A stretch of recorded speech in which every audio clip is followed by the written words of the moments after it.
This video is sponsored by V-Guard. अनंत विजय, अब ये मैं समझना यहां पर चाहती हूं कि क्या हम अक्सर कहते हैं कि भाई लोकसभा और विधानसभा चुनावों का कोई तारतम्य नहीं और कोई किसी तरीके का इन दोनों के बीच संबंध नहीं है, दोनों अलग अलग मुद्दों पर चुनाव लड़े जाते हैं। लेकिन क्या 2024 19 और 14 से अलग होगा? क्या 2023 से जो संकेत निकलेंगे, अगर राजस्थान में आ भी जाती है बीजेपी तो मध्य प्रदेश गंवाएगी, छत्तीसगढ़ में कांग्रेस अपने आप को रिटेन करेगी। यहां से 2024 के कुछ संकेत देखे जा सकते हैं क्या?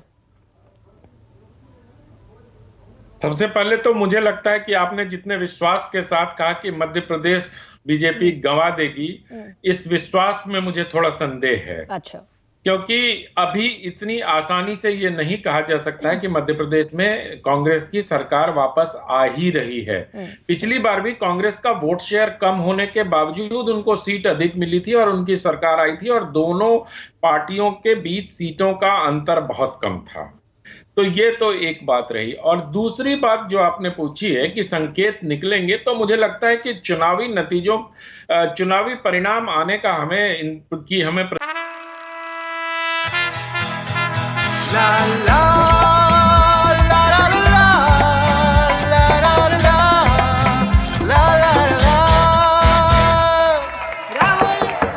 राहुल तन के साथ मन को जगाओ वी-गार्ड वाटर हीटर्स के संग। वी-गार्ड प्रतीक्षा करनी चाहिए, और जब प्रतीक्षा कर लें उसके बाद जो पीछे के हमारे चुनाव हुए हैं और उसका क्या असर हुआ है। पिछली बार का अगर याद करें तो 18 में जो हुआ था उसमें कांग्रेस पार्टी को राजस्थान में भी जीत मिली थी, मध्य प्रदेश में भी जीत मिली थी, छत्तीसगढ़ में भी जीत मिली थी, तीनों जगहों पे उनके मुख्यमंत्री बने थे। उसके बाद भी हमने देखा कि 19 में चुनाव परिणाम क्या हुए। तब भी बहुत सारे लोग बहुत सारे खुशफहमियां पाल रहे थे और लोगों को लग रहा था कि अब तो नरेंद्र मोदी का 5 साल में ही उनकी पारी समाप्त हो गई है, क्योंकि 3 राज्यों में कांग्रेस पार्टी वापस आ गई है। लेकिन 19 में क्या हुआ? उन्हीं राज्यों में उन्हीं मतदाताओं ने नरेंद्र मोदी को 100 में 100 अंक दे दिए लगभग। हर राज्य की अगर आप बात करें तो मध्य प्रदेश में, राजस्थान में कम से कम 2 जगह पर बहुत भारी मात्रा में, मतलब लगभग 95% 96% सीट उनको मिली। मध्य प्रदेश में 29 में से 28 मिल गई, राजस्थान में क्लीन स्वीप हुआ, 25 में से 25, और छत्तीसगढ़ में 11 में से 9 मिली। ठीक है, तो मैं ये कह रहा हूं कि तो विधानसभा चुनाव, और पिछले दिनों हमने ये प्रवृत्ति बहुत अच्छी देखी है कि लोग स्थानीय मुद्दों पर, अब जैसे आप देखिए कि उत्तर प्रदेश में स्थानीय निकाय के चुनाव हुए, तो वहां स्थानीय निकाय के चुनाव में उसी पार्टी को चुना जिस पार्टी की राज्य में सरकार थी। ऐसा अखिलेश यादव के जमाने में भी हुआ। ऐसा नहीं है कि सिर्फ योगी के मुख्यमंत्री रहते हुए इस प्रकार की। तो लोगों को ये पता चल गया और वो टैक्टिकल वोटिंग कर रहे हैं। उनको मालूम है कि किस चुनाव में किसको वोट देना है। और जो बातें हो रही है इतनी कि विपक्ष एकजुट हो गया और विपक्ष सारी एकजुट हो गया, मुझे लगता है जो INDIA गठबंधन है उसने कुल जमा भी 3.5 पौने 4 दिन काम किया है। अगर आप देखें तो कुछ पार्टियां कह रही हैं कि हम उनको तो अभी चुनाव लड़ने से ही फुर्सत नहीं है। तो 3.5 पौने 4 दिन काम करके आप राष्ट्रीय चुनाव लड़ने का इतना बड़ा स्वप्न देख रहे हैं और वहां चुनाव लड़ने का प्रयास कर रहे हैं। अभी तक आपकी सीट शेयरिंग हो नहीं पाई, अभी तक आपका झंडा बन नहीं पाया, अभी तक आपका CMP हो नहीं पाया, कॉमन मिनिमम प्रोग्राम आपने तय नहीं किया, और 3.5 दिन पौने 4 दिन बैठकर आप सोच रहे हैं कि लोकसभा चुनाव में ऐसी पलटी मार देंगे कि नरेंद्र मोदी और भारतीय जनता पार्टी जैसे मजबूत संगठनों के आधार पर आप चुनाव में कुछ चमत्कार कर देंगे। तो अनंत विजय, आप ठीक कह रहे हैं, डिस्प्यूटेड लैंड के जैसा हो गया है इंडिया गठबंधन। I do agree with that.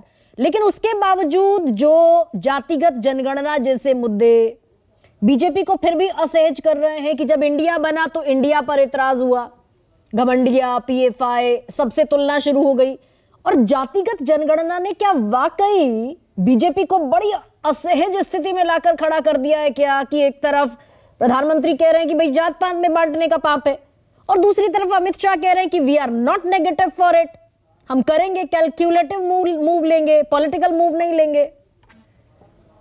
गरिमा जी, क्या हम ये अपेक्षा भारतीय जनता पार्टी से कर रहे थे कि INDIA गठबंधन जब बना था तो वो भूरी भूरी प्रशंसा करते और उसका स्वागत करते?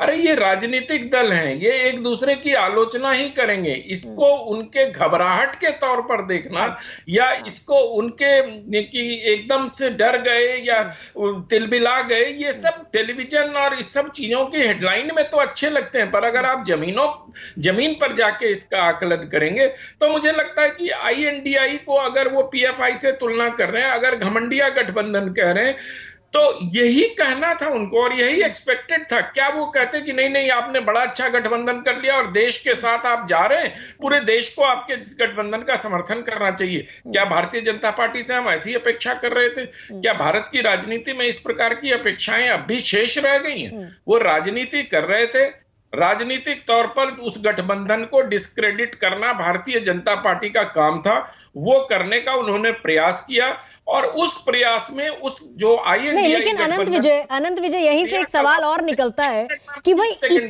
इतना डिस्क्रेडिट करेंगे कि संविधान संशोधन की बातें होने लगेंगी। ठीक है, पॉलिटिकल रिफ्ट चलते हैं, लेकिन संविधान संशोधन तक बात पहुंच जाएगी। गरिमा जी, क्या भारतीय जनता पार्टी का कोई आधिकारिक बयान इस पर आया था कि इस पर संविधान संशोधन कर दिया जाना चाहिए? संसद में खड़े होकर कहा नरेश बंसल ने, राज्यसभा के सांसद हैं। मतलब मैं तो आधिकारिक बयान पर ही इसकी चर्चा कर सकता हूं। किसी पार्टी के किसी व्यक्ति ने कह दिया होगा, जैसे दिग्विजय सिंह कहते हैं, कुछ कह देते हैं और उसके बाद कहते हैं कि वो तो उनका व्यक्तिगत बयान था। तो मैं तो आधिकारिक बयान तो अथॉरिटेटिव बयान माना जाएगा। ऐसा नहीं है, ऐसा नहीं है। संसद में भी व्यक्ति के रूप में वो बयान माना जा सकता है। ऐसा नहीं है कि वो एकदम आधिकारिक बयान ही उसका माना जाएगा। लेकिन मैं उससे हटके अगर बात करता हूं कि आप अगर वो उस लिहाज से भी संसद में जाके भी डिस्क्रेडिट करना चाहते हैं तो ये राजनीतिक दलों का अधिकार है, उनको तो इसमें करने कोई देना असुरक्षा चाहिए। जैसी बात नहीं है, ऐसा अनंत विजय आप कह रहे हैं? मुझे लगता नहीं है कि कोई असुरक्षा जैसी बात है, क्योंकि अगर असुरक्षा जैसी बात होती, और मैं हमेशा से आपके चैनल पे ये कहता रहा हूं कि INDI गठबंधन के जो नेता बैठे हैं वो एक मतलब हमारे प्रदेश में कहा जाता है कठौत में मेढक, वो सब निकलने को आतुर है। और आप पिछले दिनों देख भी रही हैं कि किस प्रकार से मेढक उछल उछल के कूद से उस गठबंधन रूपी जो भगोना है उससे कूद रहे हैं। कोई कह रहा है किसी को धोखेबाज, कोई कह रहा है किसी को कुछ। और सबसे बड़ी बात है कि इनके पास इस गठबंधन के लिए इन दलों के नेताओं के पास समय ही नहीं है। लेकिन वो विधानसभा चुनावों की बैठ लेते, विधानसभा चुनावों के बाद जैसा कि कहा भी जा रहा है कि भाई सब विधानसभा चुनावों में अव्यस्त है, नीतीश कुमार ने भी कहा। This video is sponsored by WeGuard.